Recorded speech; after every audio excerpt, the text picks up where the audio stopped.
High, আজকে ষষ্ঠী। প্রীতম সকালবেলা আমাদের বাড়িতে এসেছিল। আমরা অনেকক্ষণ বসে গল্প করছিলাম। তারপর চলে এলো মিন্ত্রা থেকে একটা পার্সেল আর আমার সাথে সোনামণিও এটা রিসিভ করতে গেছিল। ষষ্ঠীর দিন তো নতুন জামা পরতে হয় আর এই নাইট স্যুটটা নতুন ছিল। এটা বাবা দিয়েছিল। আর এই অ্যাভোকাডো প্রিন্টটা না এত প্রিটি আমার ভীষণ ভালো লেগেছে নাইট স্যুটটা। এটার লিংক পেলে আমি এখানে অ্যাটাচ করে দেব।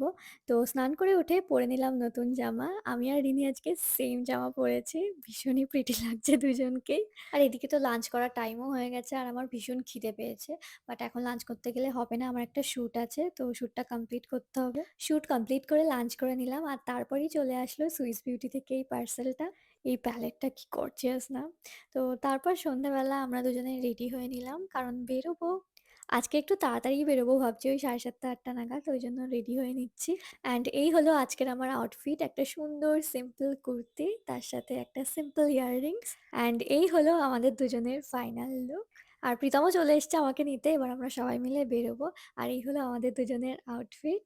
তো আমরা বেরিয়ে পড়লাম সুন্দর, সুন্দর লাইট দেখতে, দেখতে। পুরো রাস্তায় এত লাইটিং, এত সুন্দর লাগছে দেখতে।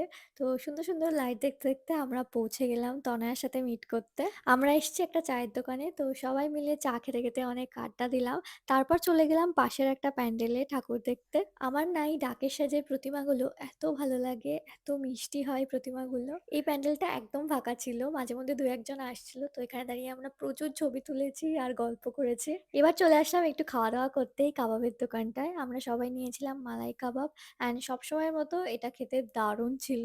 খেয়ে-দেয়ে আবার চলে গেলাম একটা ঠাকুর দেখতে। তারপর এক জায়গায় একটু বেলুনও ফাটিয়ে নিলাম। আর আজকে তো আমি একদম ৬টায় ৬টা বেলুন ফাটাতে পেরেছি। আর বেলুন ফাটিয়ে আমি এগুলো জিতেছি। বাট এগুলো আমি কিছুই নিইনি। আমি একটা সেফটি পিনের পাতা নিয়ে এসেছি। তারপর ওখান থেকে চলে গেলাম মা আন্টিদের সাথে দেখা করতে। সবার সাথে একটু ছবিও তুলে নিলাম। আর তারপর সবাইকে নিয়ে চলে গেলাম আবারও আরেকটা ঠাকুর দেখতে। এই প্যান্ডেলটায় কিন্তু বেশ ভিড় হয়, লাইন দিয়ে ঠাকুর দেখতে হয়। কিন্তু আজকে একটুও ভিড় ছিল না, লাইন দিতেই হয়নি। আর এই ঠাকুরটা না আমার খুব, খুব পছন্দ হয়েছে। ভীষণ ভালো করেছে ঠাকুরটা। আর এই প্যান্ডেলের ভেতর ঢুকেও না আমরা প্রচুর, প্রচুর ছবি তুলেছি আর ভিডিও করেছি। আর এবার অনেক রাত হয়েছে। এবার চলে এসেছি আমরা ডিনার করতে।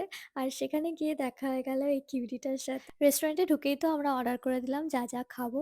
প্রীতম নিয়েছিল বিরিয়ানি, বাট আমার আজকে বিরিয়ানি খেতে একদমই ইচ্ছা হচ্ছিল না। তো আমরা বাকিরা নিয়েছিলাম চিকেন কষা, তার সাথে তন্দুরি রুটি। আমি প্রীতমের থেকে একটুখানি বিরিয়ানি নিয়ে টেস্ট করে দেখলাম। বিরিয়ানিটা না দারুণ খেতে ছিল। আর খাওয়া-দাওয়া করে আমরা চলে গেলাম আবারও ঠাকুর দেখতে। আর যেহেতু ষষ্ঠী আজকে কোনো জায়গাতেই তেমন ভিড় নেই। তো আমরা ফাঁকায়, ফাঁকায় কিন্তু অনেকগুলোই ঠাকুর দেখে নিলাম। তারপর ঠাকুর দেখে আমরা বাড়ি ফিরলাম ওই ১টা-১.৫টা নাগাদ। আর এভাবেই আমাদের ষষ্ঠীর দিনটা কাটলো। বাই।